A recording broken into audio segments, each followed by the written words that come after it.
एक दोहा आप सबने सुना हो, राम बुलावा भेजिया दिया कबीरा रोए, जो सुख साधु संग में सो बैकुंठ न हो। यह दोहा सुनकर एक सज्जन ने पूछा कि आप तो कहते हैं कि सदगुरु कबीर बैकुंठ मानते ही नहीं हैं और ना वो किसी राम को मानते हैं, फिर सदगुरु कबीर यहाँ बैकुंठ की चर्चा क्यों कर रहे हैं और बैकुंठ की चर्चा ही नहीं कर रहे हैं, बैकुंठ में न जाने की बात कर रहे हैं। अर्थात जिस परिप्रेक्ष्य में वो बैकुंठ की बात कर रहे हैं, इससे सिद्ध होता है कि वो बैकुंठ मानते हैं। दूसरी बात कि वो कह रहे हैं राम बुलावा भेजिया, अर्थात वो राम को भी मान रहे हैं और राम जी किसी बैकुंठ में बैठे हैं यह भी मान रहे हैं। तो फिर यह दो तरह की बात क्यों है? हम सबको इस पर स्पष्टता से समझनी होगी। वहाँ तो दो चार लाइन में उत्तर दे दिया गया था, लेकिन उसी उत्तर को हम यहाँ विस्तृत करेंगे। पहली बात तो सदगुरु कबीर जब कोई भी बात कहते हैं तो उसके पीछे बड़ा तथ्य होता है और बड़ी गहरी समझ होती है, और उस गहरी समझ को समझने के लिए गहरी समझ ही चाहिए। सदगुरु कबीर की बातों को समझने के लिए उनके जैसा ही सोचना पड़ेगा। जैसे सूरज को देखना हो तो रात में देखा नहीं जा सकता। कोई उपाय है सूरज को देखने का रात में? रात में आप जितना मर्जी बड़ा से बड़ा बल्ब जला लीजिए, प्रकाश की व्यवस्था कर लीजिए, किसी दूसरे प्रकाश में आप सूरज को नहीं देख सकते। सूरज को सूरज के ही प्रकाश में देखा जा सकता है। सदगुरु कबीर को सदगुरु कबीर के ही चिंतन से, सदगुरु कबीर के ही ज्ञान से जाना जा सकता है। तो सदगुरु कबीर कहते हैं राम बुलावा भेजिया दिया कबीरा रोए, जो सुख साधु संग में सो बैकुंठ न हो। सुनने से तो ऐसा लगता है जैसे कि अचानक सदगुरु कबीर को राम जी का बुलावा आया हो कि राम जी बैकुंठ से कोई सूचना भेजे होंगे और कबीर साहब संतों के संग में बैठे रहे होंगे, और जैसे ही राम जी का संदेशा वो पढ़े होंगे, उनके आंखों में आंसू आ गए कि नहीं, मुझे तो बैकुंठ नहीं जाना। तो क्यों नहीं जाना? जो यहाँ मैं सुख पा रहा हूँ वो बैकुंठ में कहाँ हो। वस्तुतः यह चर्चा सदगुरु कबीर संसार के लिए और अपने लिए भी करते हैं। राम का बुलावा भेजना या बैकुंठ की बात करना, ये सब भविष्य की बात है कि राम का बुलावा आया, बैकुंठ में जाएंगे, सुख मिलेगा। अर्थात भविष्य की कल्पनाओं में हम जा रहे हैं, हम भविष्य के बारे में सोच रहे हैं। ये बैकुंठ सिर्फ कल्पना है भविष्य की, ये राम का बुलावा सिर्फ कल्पना है भविष्य की, वो आगे की बात हुई। जैसे कोई आदमी वर्तमान में न जी करके भविष्य में जीने लगता है कि अभी तो हमारा कमाने का दिन है, अभी तो हमारा अर्जन करने का दिन है, घर मकान बनाने का दिन है, कल बढ़िया से जी लेंगे, बुढ़ापे में बढ़िया से जी लेंगे, बाद में अच्छे से खा लेंगे, और इस उम्मीद से कि हम कल सुखी होंगे, आज वर्तमान में जो सुख हमें मिल सकता है, जो आनंद हमें मिल सकता है, हम उसका त्याग कर देते हैं। और होता यही कल भी है, होता यही परसों भी है, हम उन्हीं कल्पनाओं को दोहराते चले जाते हैं, और एक दिन बुढ़ापा आती है तब लगता है जन्म सब धोखे में खोई थी। सदगुरु कबीर कहते हैं कि ये राम का बुलावा भेजना यही तो है कि आप कल्पना कर रहे हैं जैसे कि हमें कोई स्वर्ग से बुलावा आएगा। आप कल्पना कर रहे हैं कि कल हम बहुत बड़ा घर बना लेंगे तो हम ज्यादा सुखी हो जाएंगे। आप कल्पना कर रहे हैं कि हमारे पास और जमीन बढ़ जाएगी तो हमारा स्वर्ग हो जाएगा। अलग बैकुंठ कहाँ है? कल्पना है बस। अगर लग रहा है कि कल में कहीं सुख है, लग रहा है कि कल में कहीं आनंद है, और लग रहा है कि वो बैकुंठ जैसा कोई आनंद होगा, साहब कहते हैं कल्पना के सिवा कुछ भी नहीं है, क्योंकि सुख आज और अभी है, कल का तो कुछ ठिकाना ही नहीं है। जिस व्यक्ति ने अपने समय को वर्तमान में सही ना कर सका, जिसने आज सही नहीं किया, वो कल क्या कर लेगा। सदगुरु कहते हैं कि ये तो सत्य है कि यहाँ वर्तमान में सुख है, अगर कोई चाह ले तो वर्तमान में सुखी हो सकता है, और संतों के संग में सुख है, ये भी बात सही है।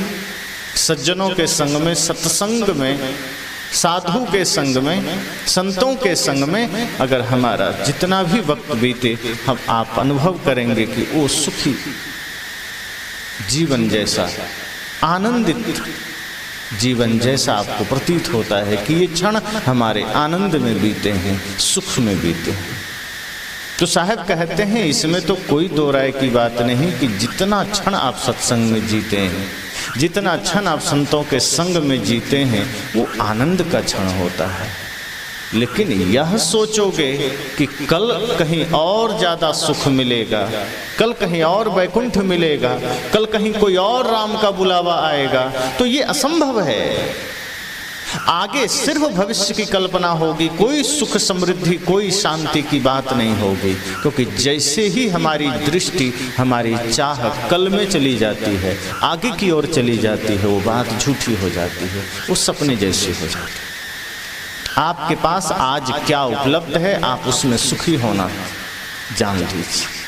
आज जितना आपके पास है, अगर आप उसमें सुखी होना नहीं जान पाए, तो कल बढ़ भी जाएगा तो फिर आपको और ज़्यादा बढ़ने की आकांक्षा जगेगी, फिर आपको और ज़्यादा तृष्णा बढ़ेगी कि थोड़ा और धन बढ़ जाए, थोड़ा और पद बढ़ जाए, थोड़ा और घर बढ़िया बन जाए। अभी यहाँ है, थोड़ा शहर में हो जाए, शहर में हो गया तो महानगर में हो जाए, महानगर में हो गया तो मेट्रो सिटी में हो जाए।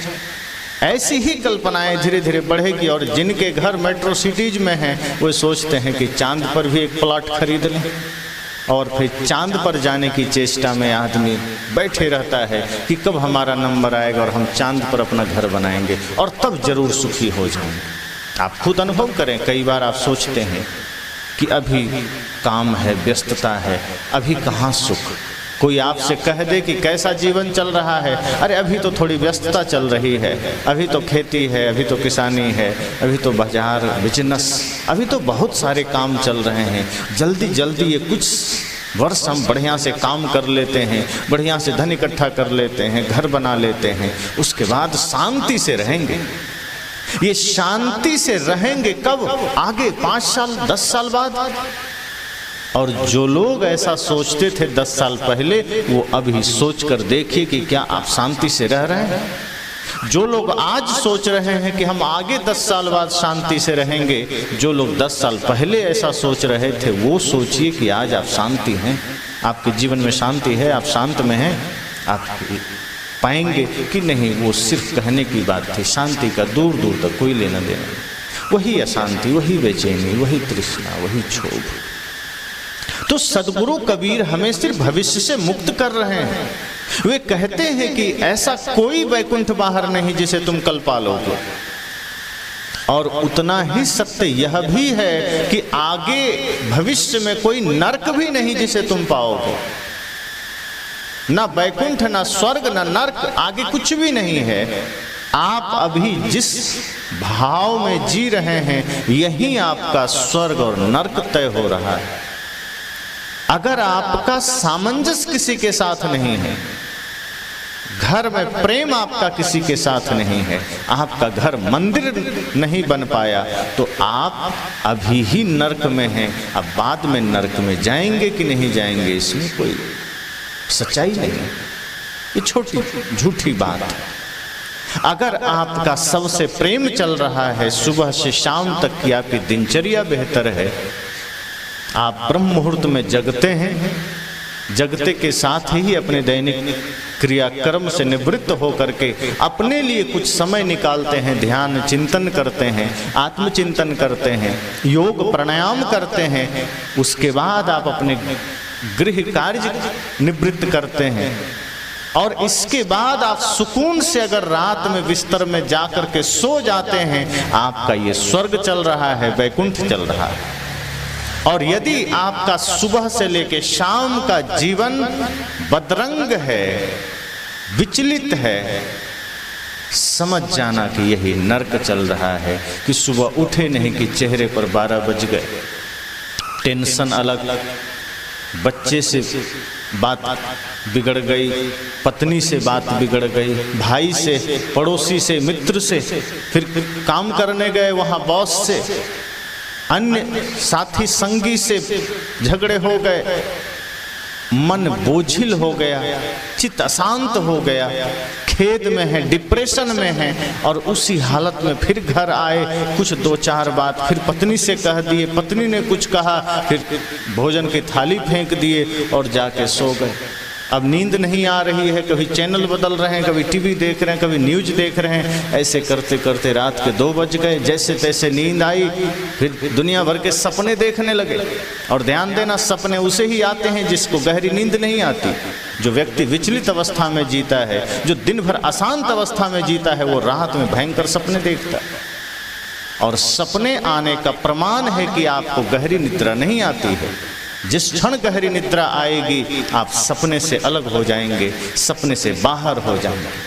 क्योंकि सपने आने का अर्थ ही है कि दिन भर आपका मन बेचैन था, दिन भर आप बेचैन थे, और जब निद्रा में गए तब भी इतनी बेचैनी मन को थी कि वो शांत ना हुआ। वो नींद में भी आपको तमाम दृश्य लाकर दिखा रहा है। भले ही आप नींद में हैं, लेकिन स्वप्न के रूप में वो आपको एक्टिव रखा है, वो आपको सक्रिय रखा है।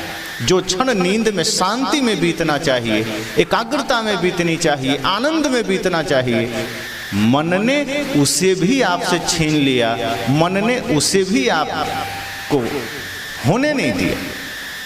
तो रात भी बिगड़ी, दिन भी बिगड़ा, और हम सोच रहे हैं कि जल्दी कमा लें, कल स्वर्ग में जिएंगे, कल शांति में जिएंगे, कल वैकुंठ में जिएंगे। साहब कहते नहीं, वर्तमान का आपका एक एक पॉइंट बिगड़ता जा रहा है, एक एक व्यवहार बिगड़ता जा रहा है, एक एक कदम आपके जीवन में कुराफात ने डेरा डाल दिया है। इस वजह से एक एक व्यक्ति डिप्रेशन में जा रहा है, चिंता में जा रहा है। बाहर के घाटे को अपने जीवन का घाटा मान करके इतना परेशान हो जाता है, जैसे लगता है पूरा जीवन ही खो गया। कभी भी हम यह नहीं सोचते कि बाहर का उथल पथल से मेरा कोई लेना देना है। हम तो इस धरती पर शरीर भाव से हैं, शरीर खत्म, मेरा कोई लेना देना। अगर कुछ उथल पथल हो गया कोई बात नहीं, फिर ठीक हो जाए। लेकिन हम इतना रम जाते हैं, इतना घुस जाते हैं कि घर का नुकसान हम अपना नुकसान मानते हैं, धन का नुकसान हम अपना नुकसान मानते हैं, बाहर कोई भी चीज की हानि हम अपनी हानि मानते हैं। लेकिन हमारे भीतर संस्कारों की हानि हो तो हमें अपनी हानि नजर नहीं आती, भक्ति की हानि हो, प्रेम की हानि हो तो हमें अपनी हानि नजर नहीं आती। सदगुरु कहते हैं कि आप वैकुंठ की आशा में जी रहे हैं, आप राम के बुलावे का इंतजार कर रहे हैं। राम एक तो ऐसे आते नहीं हैं, और अगर आप सोचते हैं कि राम बुलाने आएंगे तो कल्पना है, वो भविष्य की बात है। बाहर कोई सुख नहीं, बाहर कोई शांति नहीं। आप अभी अपने एक एक कृत्य को ठीक कर लें, अपने एक एक कर्म को ठीक कर लें, तो आप देखेंगे कि आपका वैकुंठ यहीं शुरू होगा। आज हम नरक बना करके जीते हैं, नरक कहीं बाहर नहीं मिलेगा, स्वर्ग कहीं बाहर नहीं मिलेगा। आपका व्यवहार बिगड़ा, नरक शुरू हो गया।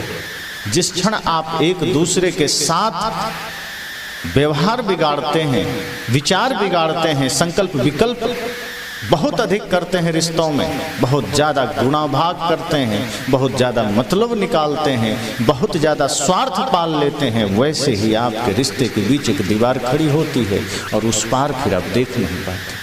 फिर आप नज़र तो डालते हैं, लेकिन जो दीवार आपने खड़ी की होती है उस दीवार में आपकी नज़र टकरा के खुद आपकी ही तरफ आती है, और फिर सिर्फ आप अपना लाभ देखते हैं। आप दूसरे के भीतर क्या घटित हो रही है भावनाएं, आप उसे नहीं देखते, भाई की नहीं देखते, पत्नी की नहीं देखते, और तुम माता पिता की भी नहीं देखते।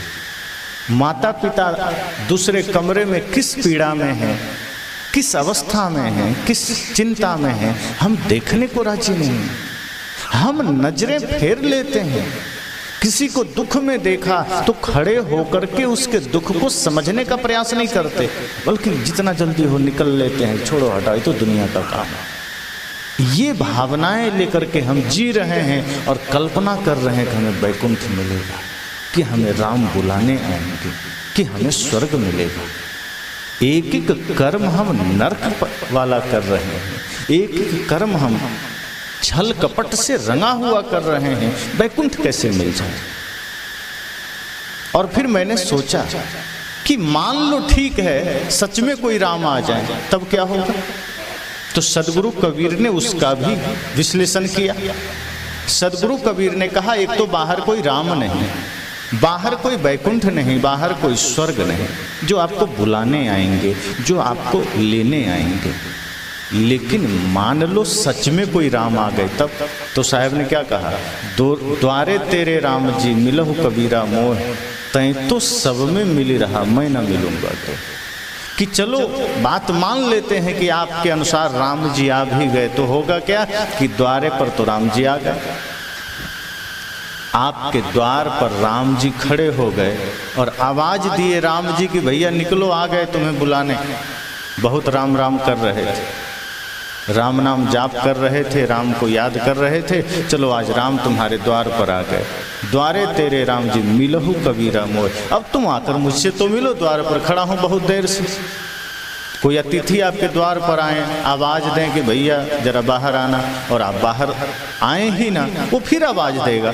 राम जी कहते हैं मान लो मैं आ ही गया और मैं तुम्हें आवाज दे रहा हूं कि द्वारे तेरे राम जी मिलहु कबीरा मोह, लेकिन तब तक राम जी देखते हैं कि तैं तो सब में मिल ही रहा।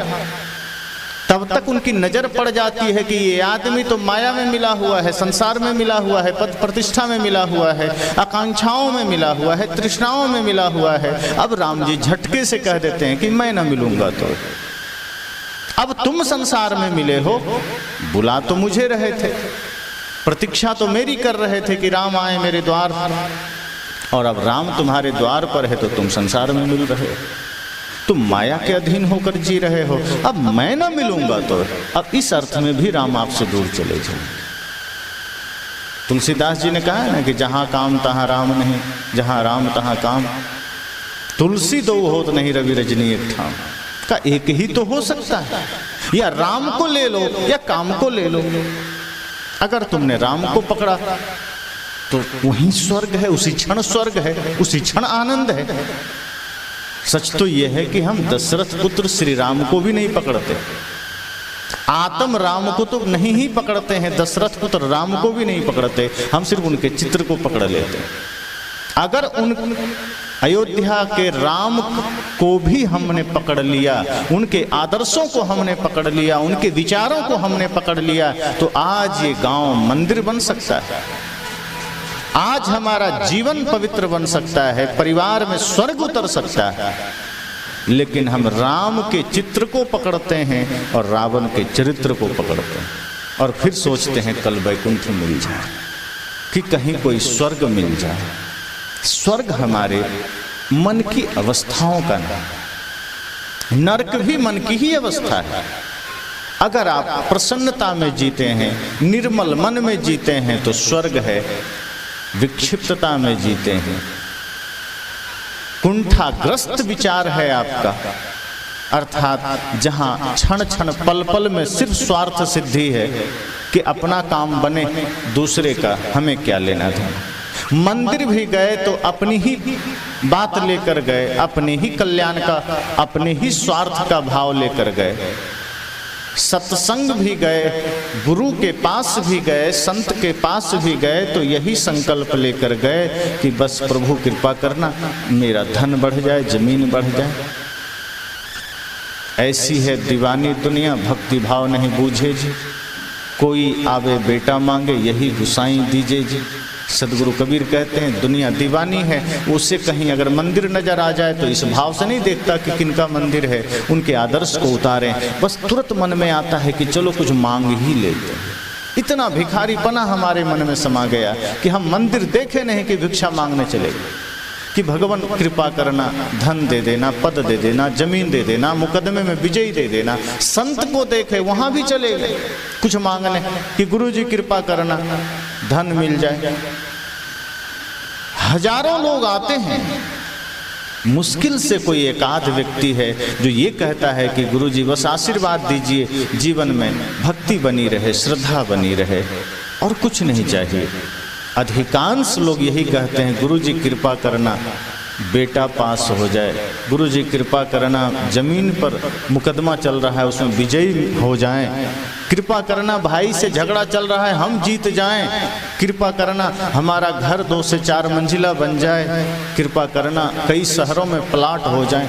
ये भाव लेकर हम संत के पास भी जाते हैं, इसी भाव लेकर हम मंदिर भी जाते हैं, इसी भाव लेकर के हम पूजा भी करते हैं। सदगुरु कहते हैं कि बाहर हमारे भीतर वही तृष्णा है, वही छल है, फिर वैकुंठ कहाँ से मिलेगा? वैकुंठ का ये मार्ग ही नहीं है।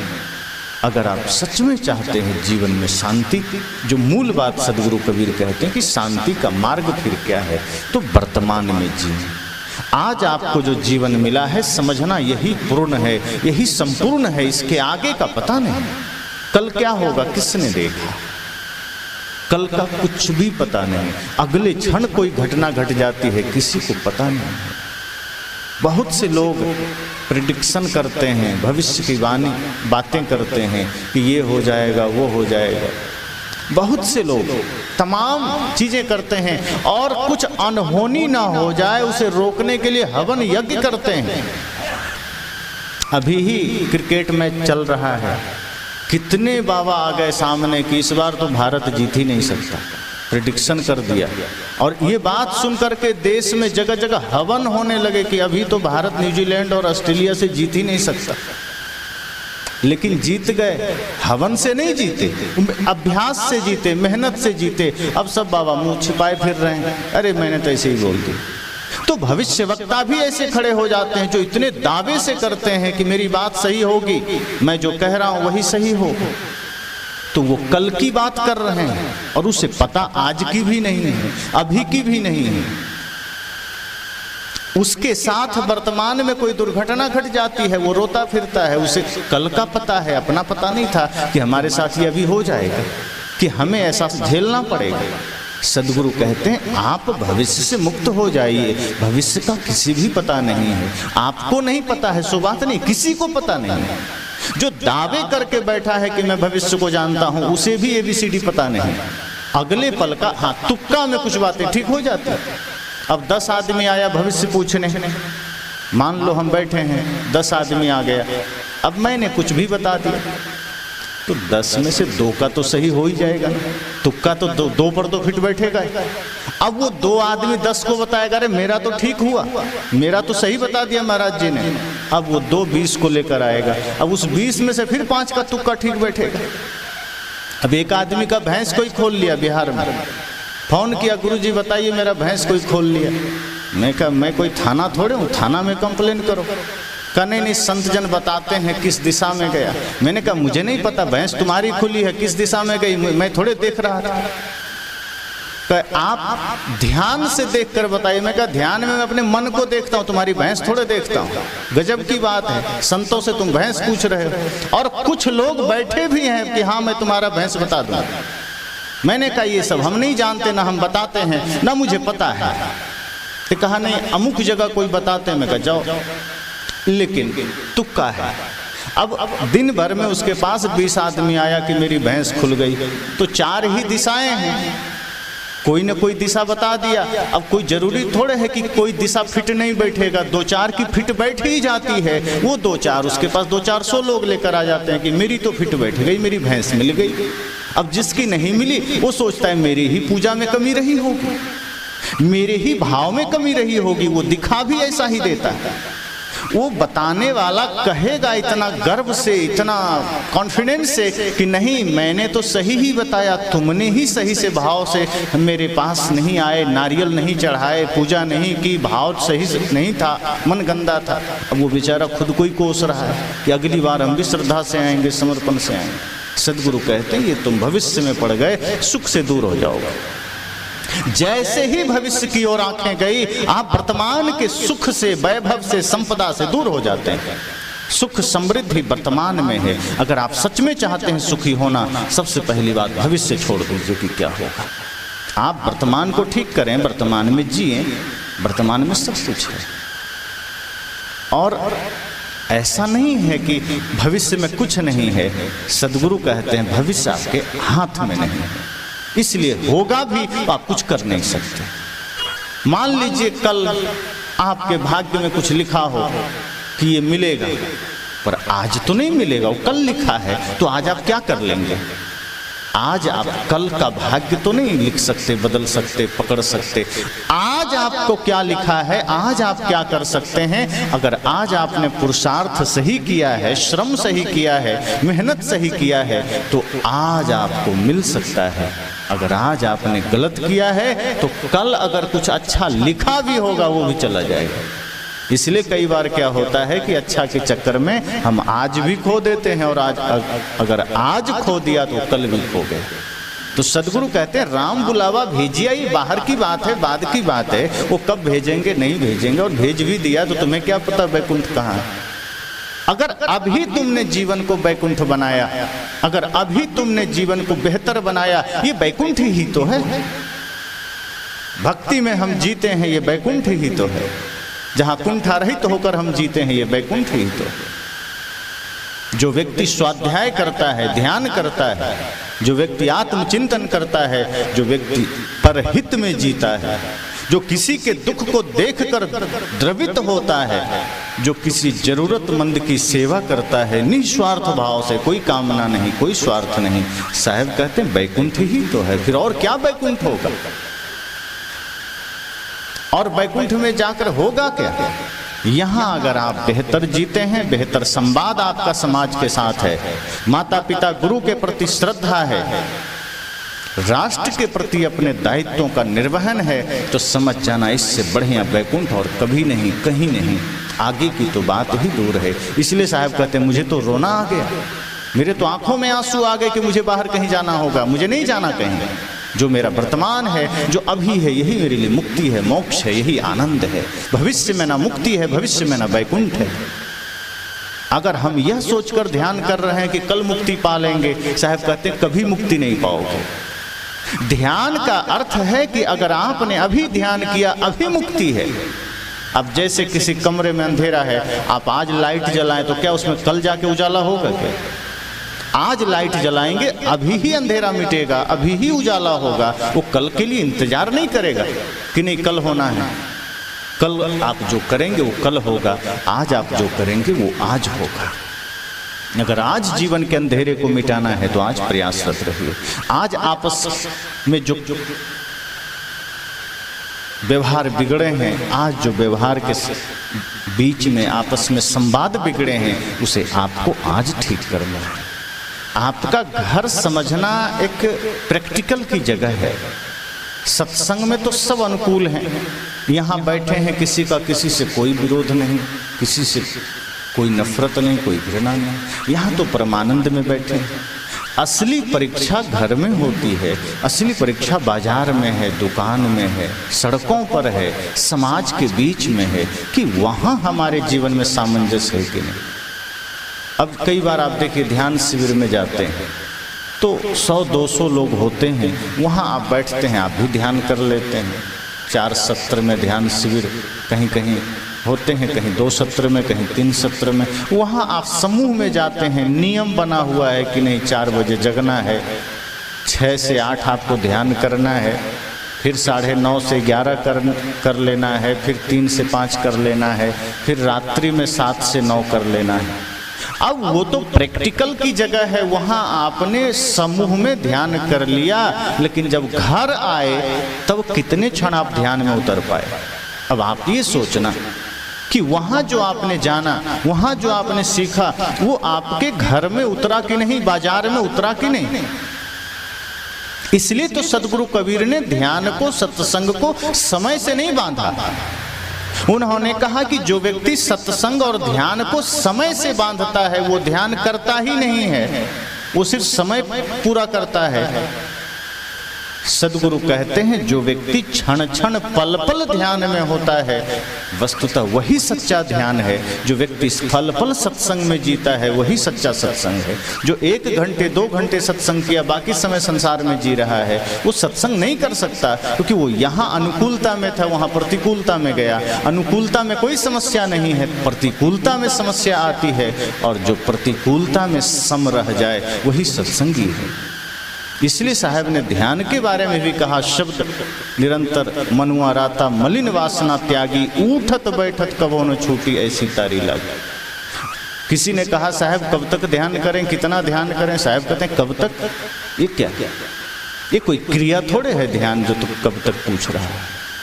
क्रिया बाहरी चीजों की होती है, जो बाहर कुछ करते हो। ध्यान तो स्थिति है, ध्यान तो जीवन है। ये थोड़ा सा नहीं करना, ये 1 घंटा 2 घंटा नहीं करना, ये तो पल पल करना है। उठत बैठत कबो न छूटी ऐसी तारी लागी। ध्यान का मतलब है जो सजगता बनी रहे 24 घंटे, सोते जागते उठते बैठते खाते पीते चलते, सतत जागृति, सतत सावधानी। साहब ने कहा फहम आगे फहम पाछे, फहम दाहिने डेर, फहम पर जो फहम करे सो फहम है मेरे। फहम मतलब सावधानी, आगे पीछे दाएं बाएं ऊपर नीचे इतनी सावधानी करो, सावधानी के ऊपर सावधानी करो, तब समझना सजगता आई। और उसी सजगता का परिणाम वैकुंठ है, उसी सावधानी का परिणाम आनंद है। अगर हम बेहोशी में जीते हैं और सोचते हैं वैकुंठ मिल जाए, हम मूर्छा में जीते हैं, अज्ञानता में जीते हैं और सोचते हैं वैकुंठ मिल जाए, सदगुरु कहते हैं ये असंभव है कि आप बेहोशी में जिए। और बेहोशी में जीने का अर्थ क्या है? कोई आदमी कह सकता है कि हम तो जागे हुए हैं, बेहोश थोड़े। साहब कहते नहीं, ये जागृति शरीर की नहीं चाहिए, आपकी चेतना जगी हो, आपका विचार जगा हुआ हो, आपका विवेक जगा हुआ हो। और विवेक सोया क्यों है और कैसे? तो जब भी आपके मन में कुछ भी बुराई आई, आपके कृत्य में कभी भी कोई बुरा कर्म आया, इसका अर्थ ही होता है कि हम बेहोश हैं। होश में गलत काम हो ही नहीं सकता। बेहोशी प्रमाण, बेहोशी का प्रमाण यही है कि हम बुरा कर रहे हैं, बुरा सोच रहे हैं, बुरा बोल रहे हैं। अगर मुख से गाली निकली मतलब बेहोशी में निकली है। अगर किसी को आपने अपशब्द कहे, इसका मतलब वो बेहोशी में कहा गया है। आपने झूठ बोला मतलब बेहोशी में बोला गया। जहां सदगुरु कहते हैं होश जग गया, ध्यान उतर आया, फिर इस मुख से कभी झूठे शब्द, कभी कड़वे शब्द निकल ही नहीं सकते। जहां ध्यान उतर गया, जहां ध्यान में हम और ध्यान हम में उतर गया, वहां इस चित्त में, चिंतन में कभी गंदी विचार आ ही नहीं सकते, किसी के लिए बुराई आ ही नहीं सकती। तो जैसे ही हमारा चिंतन ठीक हुआ, हमारा सोचना सही हो गया, हमारा विचार सही हो गया, साहब कहते हैं बैकुंठ हो गए। फिर बाहर कहाँ बैकुंठ? और ऐसा आप करके देखें, फिर आपको ध्यान भी नहीं आएगा कि बाहर किसी बैकुंठ में जाना है। फिर आपको लगेगा ये बैकुंठ ही है, ये स्वर्ग ही है। तभी तो सदगुरु कबीर कहते हैं कि घर को ही मंदिर बनाएंगे, हम मंदिर क्या करने जाएंगे? आप मंदिर जाते ही इसलिए हैं कि घर मंदिर नहीं है। खुद सोचना, आप कहीं जाते इसलिए हैं कि वो चीज आपके पास नहीं है। अगर आपका घर मंदिर बन जाए तो फिर आपको ख्याल भी नहीं आएगा कि हम मंदिर में नहीं है। फिर आप अपने घर को ही मंदिर समझेंगे, आपका घर ही आपके लिए मंदिर है। फिर जैसे बाहर का मंदिर, उससे बेहतर आपका मंदिर, क्योंकि बाहर के मंदिर में तो फिर भी मूर्ति बैठा है, पत्थर का है, हिल नहीं सकता, बोल नहीं सकता, डुल नहीं सकता। वहां कोई शराबी चला जाए तो मंदिर का भगवान नहीं कह सकता कि बाहर रहना, शराब पी कर आए हो। कोई गला काट कर पहुंच जाए भगवान का मंदिर, भगवान के मंदिर में, तो भगवान वहां कह नहीं सकता कि तुम किसी का गला काट कर आए, उधर ही रहना।